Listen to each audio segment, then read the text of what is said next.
죄수의 딜레마는 게임 이론을 소개할 때 가장 먼저 등장하는 유명한 상황입니다. 두 명의 사건 용의자가 체포되어 서로 다른 취조실에서 격리되어 신문을 받고 있을 경우에 따라서 서로 입을 맞출 가능성이 완전히 차단된 경우에 진실을 말하는 게 유리할까?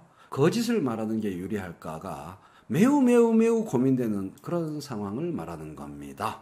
죄수의 딜레마.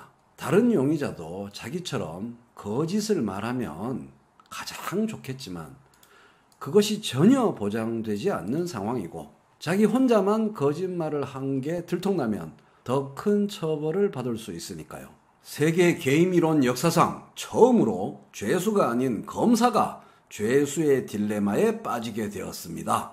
2020년 대한민국에서 벌어진 일입니다. 한명숙 전 총리 사건 관련 검사의 위증 강요 사건에서 대검 감찰부와 서울중앙지검 인권감독관이 둘 다 조사 및 수사에 나서게 되면 검사가 죄수의 딜레마에 빠지는 세계 최초의 사건이 대한민국 검찰에서 벌어지게 되는 겁니다. 단독 수사라면야 진실을 덮는 것이 아주 쉽죠. 지금까지 그래왔던 것처럼.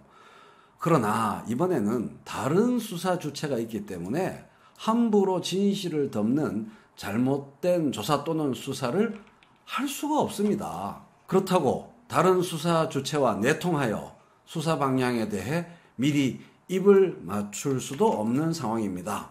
거짓을 택하자니 거기에 따른 위험이 너무 크고 진실을 덮자니 너무 위험이 크고 또 진실을 밝히자니 또 그에 따른 위험 역시 너무 큽니다. 누구에게요? 감추고 싶은 자에게요.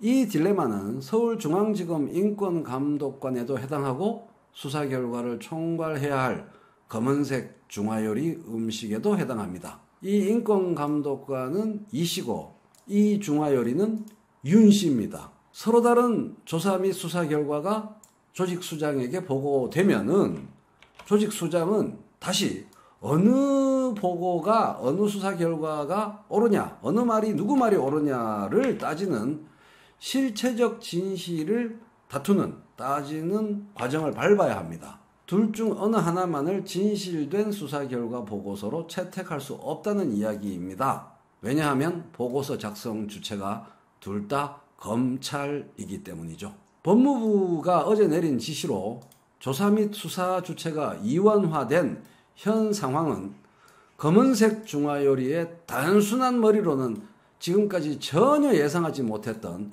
최악의 상황으로 이어질 가능성이 큽니다. 이러한 이원화의 원인 제공자는 원천 책임자는 당연히 검은색 중화요리죠.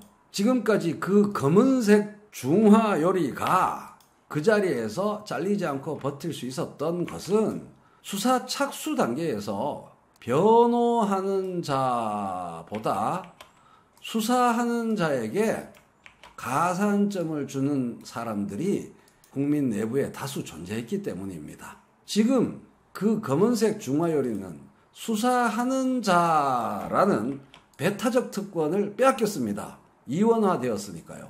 이제 그래서 실체적 진실을 덮으려는 행위를 하는 게 아니냐라고 의심받을 만한 행동을 지금 지속적으로 하고 있기 때문에 게다가 진정서 사본 만들기를 통한 사건 이송이라는 초유의 명백한 행위를 저질렀기 때문에 앞으로 자리를 보전하기가 매우 어려운 상황에 들어섰다고 볼 수 있습니다. 바로 이 점이 이전에 그 중화요리가 저질렀던 잘못들과 절차적 정의에 반하는 잘못들과 선택적 정의를 휘두른 잘못들과 아주 다른 이번 사태의 특유한 심각성을 설명합니다.